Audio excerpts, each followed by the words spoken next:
Monday Project meeting. It is November 18th, and we've got a great set of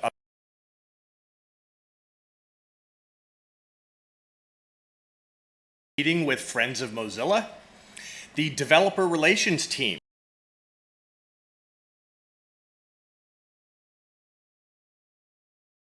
Jatsna, Katarina, Milika,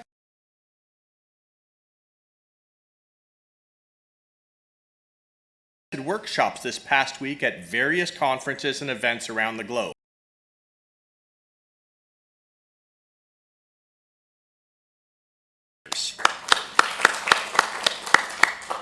And thank you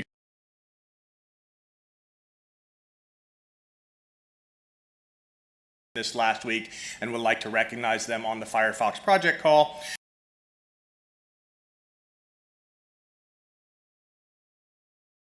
Wiki notes. Moving on to our next, our events calendar. This week we have on Wednesday, November 20th, the add-ons community meeting at 16:30 UTC. That's 11:30 Eastern and 8:30 Pacific time. You can see the wiki for call-in information. On Thursday, November 21st, we have an add-on show and tell, where we will showcase and talk about your add-ons related projects with the team.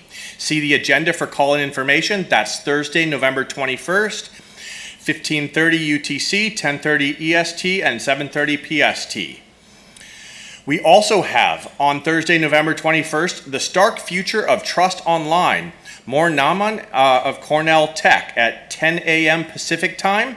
In the Mountain View Commons will be broadcast on Air Mozilla and YouTube and archived for later watching by NDA'd Mozillians on Airmo. More will talk about trust in the new news media and what makes people trust news sources, and then discuss a near future where our personal communications are mediated by AI agents. Sounds like a very interesting talk. I would encourage you all to show up for it. November 21st on Thursday. Thursday is a big day. We also have the Homebrew Website Club, which is a growing worldwide network of meetups for everyone who wants to take back their web experience from the social media silos and own their online identities, content, and interactions. That's happening 1800 UTC in Barnsley and Brighton in the UK. Details and RSVP are linked in the wiki agenda. Next week, our Developer Roadshow, which kicked off last week, has 2 more locations to go. On November 18th, it's in Singapore, and November 20th in Bangkok.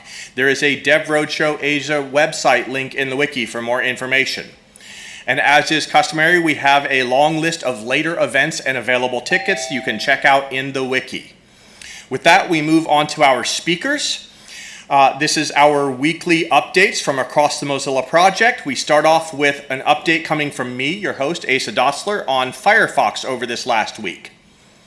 Firefox 70.0.1 is our current stable release. 71 is in the beta channel, and that ships to our stable release on December 3rd. It's coming up quickly. Our final betas, 11 and 12, go out this week. So we are coming into the home stretch of Firefox 71. If you have changes that need to make that release, now would be a good time. Last week would have been a better time to request uplift for those changes. Firefox 72 is in the nightly channel, and that ships to our stable release in January, on January 7th. Over the last week, there have been about 400 fixes landed in nightly, including these notable ones. Firefox now offers an ad privacy info dialog for sponsored top site tiles. And on the new tab page, Firefox has enabled personalization for sponsored content. There's a new drag and drop indicator for the bookmarks toolbar and tab strip. For improved performance and memory usage, we've replaced lib- with a new library that supports sharing hyphenation data across processes. This is for hyphenating at line wraps in Gecko. Firefox also now registers itself upon install as a WebP handler. This is useful as Firefox handles WebP images, and previously there were on most systems no WebP handler, or Chrome was the WebP handler, and so to open a WebP image you ended up in a non-default browser. Firefox has dropped support for HTTP public key pinning, or HPKP, because of low adoption rate and interoperability risks. And last but not least, a regression causing badging on extension toolbar buttons to obscure the button has been resolved. This was a little annoying if you've got a extension that's got a badged toolbar item. You couldn't quite see the button through the badge. Next up, we have coming to us from Pocket headquarters, a Pocket update from Katie and Matt. Katie and Matt, take it away. I'm going to share my screen. Great. And we're doing a duet. Hi, I'm Katie Wright. I'm Director of Marketing at Pocket. This is Matt Coyden, the General Manager at Pocket. So far, so good. And this is our monthly-ish update. And welcome to everyone we see there at Cultural Onboarding. Hello. Hope you're having a great week. So we have a lot of great news to share with you all. So let's just get to it. October was Pocket's highest revenue generating month in history. We generated $1 million, which is very exciting. And this is across Firefox, Pocket Hits, our syndication program, and Premium. So great job, everyone. And also we have some birthdays to celebrate. Happy birthday to Firefox new tab, featuring Pocket's content that turned 2.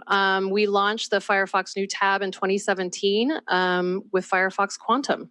So happy second birthday.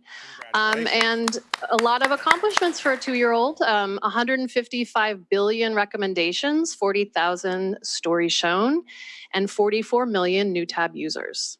So well done. And then another anniversary to celebrate. Happy 1-year anniversary to our syndicated stories. And just as a reminder, our syndicated stories are the agreements we have where we pay publishers to write for the right to show their exceptional evergreen content on Pocket and in the new tab. And some real achievements there. We've had 88 million page views to syndicated stories, 7 million saves by Pocket users, and 80,000 social media shares. So congratulations there.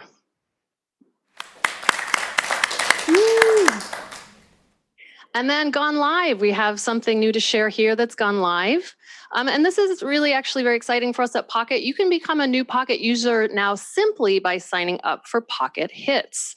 In the past, that was not the case. So this is going to be a great new funnel for Pocket users and a really frictionless, easy way for people to join the Pocket world, especially those who love Pocket content. So this is what it looks like. This is where you find it. And I'm sure some of you may want this exceptional content in your inbox every day. So sign up. Yeah, all right. Definitely recommend going and signing up for Pocket Hits. And if you don't already get that email newsletter, it's a great way to kind of start the day or end the day and dig into our Pocket content. I also wanted to join to share an update around open source. We had a new initiative go live in conjunction with some of the work we've been doing on Firefox new tab. So as you might recall, prior to Firefox 69, we had a homegrown ad server where we basically delivered sponsored content to Firefox new tab directly from our Pocket servers. This worked really well as we were beginning to experiment, but didn't have all the features that we needed to scale. So as Firefox 69 launched, we added support for a professional ad server with AdZerk. This greatly improved our ability to scale and run at the size and scope of campaigns needed to as we kind of continue to grow our business. At the same time, we wanted to make sure that we continued to respect the privacy requirements of our implementation. So we built a proxy server to sit between Firefox clients and AdZerk. And that ensures we have complete control over what is sent to AdZerk. For example, we strip out IP addresses from the request, so those are not passed along, and everything else that aligns with the agreements we have in place around privacy protection. And so a few weeks ago, we open sourced that Pocket proxy server. You can find that on our GitHub /Pocket account. That's where the rest of our open source library lives. And as a reminder, that currently includes everything that's in Firefox, and then our Chrome Save to Pocket extensions, our new tab extension on Chrome. And then actually, we also recently updated our Safari Save to Pocket extension with some changes that Apple had put in place with the latest Catalina launch. So you can still, as always, find all that there at github.com/Pocket. And up next, we're starting to work on open sourcing our Pocket web app, which underwent some changes earlier this year. And the current state of that is we're doing some third-party security audits as part of our normal kind of open sourcing process that we've done with everything else that we do. So stay tuned for more of that. And then finally, I'll close it out for us, I suppose. Coming soon in November, 'tis the season. Every year we do a kind of end of the year campaign for Pocket. We do a best of where we kind of look back at all the wonderful things that have happened for the year, especially all the great types of stories that have kind of flown through Pocket, and we share those with our users. We also tell our users who are in the kind of top 1%, 5% of kind of usage, and that always gets people really. I guess we have competitive users. They like to know where they sit. So stay tuned for that. I think we'll kind of come back in December and share a bit more when that starts to launch, and we'll go from there. As always, if you have questions, you can reach us in Slack at pocket-questions. And thank you for your time today. Thank you, Katie and Matt.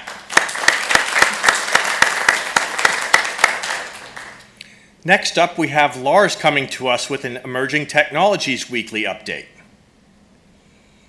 Great, thank you. So first, I'd like to call out to all of our attendees dialing into the Monday Project call via an official Hubs room, the Hubs Commons. So just like Mountain View, Portland, and all of our other locations, remotees coming into our shared virtual spaces in Hubs will have their own special room in the rotation that you should be able to see right now. Hubs, if you're not familiar with it, is our tool for enabling collaboration in safe virtual spaces for communities of people around either shared interests or activities. Been really excited to see the Hubs Commons move over the past few months from a trial with a space where we were viewing the stream to something actually legitimate and recognized as a formal part of it. So thanks to everybody in AV Ops and the Hubs team who made it happen, as well as everybody around the company and the community who's jumped in to test it out and report bugs on various iPads or other configurations. Please drop by the ET channel for any other instructions or questions or feedback that you have on it, but I hope to see more of you there in the future. And we have two big headlines from ET this week. First, the Bytecode Alliance was announced. So Mozilla joined Intel, Red Hat, and Fastly to build a new open source community dedicated to enabling the use of WebAssembly outside of the browser. There's a fantastic article in Code Cartoon from Lynn Clark explaining both the current contributions of each company and the vision for the future. Please check out the link in the notes. And finally, the Mozilla Web Things Gateway launched version 0.10. It adds support for thermostats and smart locks, as well as an updated add-on system. Please check out the hacks link that's posted in the notes and join the team in celebrating their 100,000th download since February. Thanks, and back to Mountain View. Congratulations on that download record, and thank you for the update, Lars. I'm going to do a quick refresh to see if anything else has come on the presenter's agenda. It doesn't look like it. So with that, we move to our concluding section of the meeting where we say hello to some new Mozillians. We have a couple of remote introductions. The introduction from Toronto. We're going to start with Lars, since he was just on, who has an introduction for us. Lars? Excellent. So I don't know if she managed to connect to Zoom, but I'm really delighted to introduce Erika Stanley, who will be the new engineering manager leading up our Firefox Reality browsers, working out of Atlanta, Georgia. So she's coming to us from a high-growth startup where she thoughtfully grew the engineering team from 25 to around 100 people, leading or working with the analytics, integrations, data science, and machine learning teams. Before that, she started out in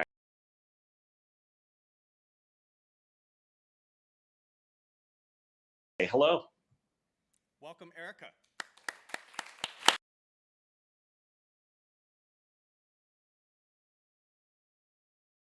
I'll be introducing Prangya Basu. She's our new engineering program manager.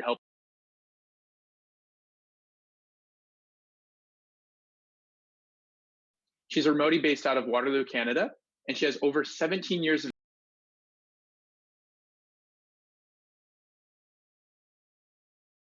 So glad to have her here. So reach out to her on Slack, email, and say hello.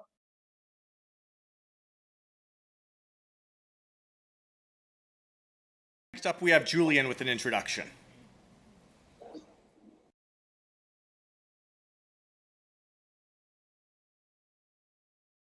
I'm very happy to welcome Katie Climona, who joins us as a security.